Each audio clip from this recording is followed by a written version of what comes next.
Cari telespettatori, siamo con Ugo Aggiollo, segretario dello SPCGIL del Veneto, e parliamo della situazione dei pronto soccorso, delle liste d'attesa, ma soprattutto dei ticket e dei pagamenti che devono essere fatti se entri in codice bianco. C'è una ricerca della Genas che voi avete analizzato a livello territoriale e con lo spaccato regionale. Ci racconti un attimo.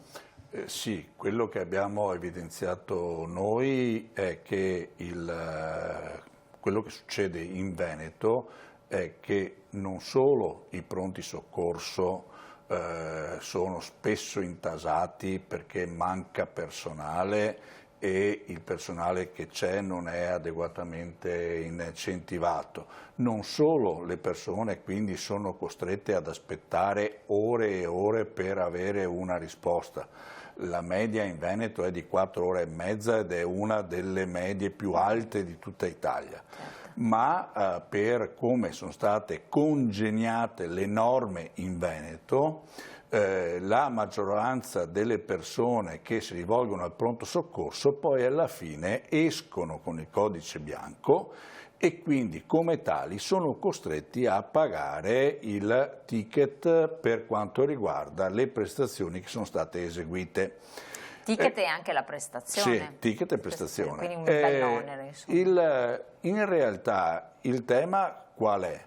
Che in Veneto vengono ogni anno pagati circa 15 milioni di euro per appunto l'accesso ai pronti soccorso, quando per esempio in Lombardia se ne pagano 2 milioni di euro con una popolazione che è il doppio rispetto a quella veneta.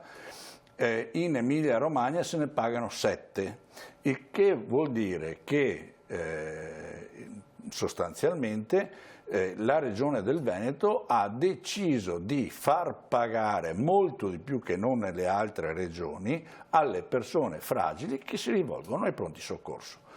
E tra l'altro con un'idea che è anche sbagliata, perché le persone si rivolgono al pronto soccorso perché non trovano spesso risposte nel territorio. Cioè nelle liste d'attesa che sono molto lunghe. Nelle liste d'attesa che sono lunghe, ma anche medici di medicina generale che non ci sono 600 zone scoperte, non ci sono in tanti luoghi le medicine integrate e le case della comunità al momento sono una chimera. Ricordiamo che le case della comunità dovrebbero essere quei luoghi aperti 24 ore al giorno per 7 giorni alla settimana, proprio per garantire un luogo vicino alle persone a cui, dove rivolgersi.